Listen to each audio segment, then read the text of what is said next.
ang nakita ni Kirk. Pumasok si Edward! Lalim ni Edward dito at siya atay matutunaw. Sabero ay masyadong malayo.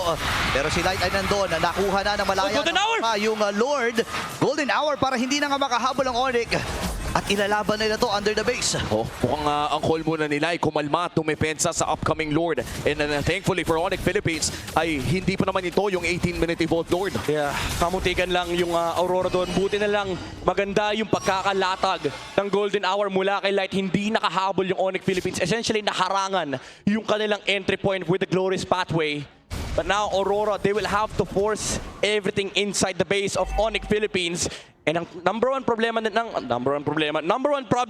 Aurora ngayon is kumpleto din yung battle spells ng Onyx. At siguro at this point for Onyx Philippines, kailangan na rin all eyes doon sa Lord sa may bandang ibaba. Complete battle spells as well for Aurora Gaming. Pwedeng mangbigla dito si Yue, Edward, or even Light with a potential Golden Hour as the Lord marches down bottom lane. Hindi lamang inhibitor turrets ang tinithreaten ng Aurora dito with an 8k gold lead. Ay tinithreaten na rin nila tapusin ang larong ito. Laki ng lamang nila at makakabasag pa ata ng Torre doon sa may bottom. Hindi ito maawat ng Onyx PH. Pero may wave sila na umangat doon sa itaas na bahagi. Okay, ready lamang si Savero dito na tunawin itong Lord. Mahirap ito pre ah. Yeah, kailangan mo pasagin yung formation ng Onyx Light. Okay, tingnan natin kung sino mababasagan na Kirk? dito.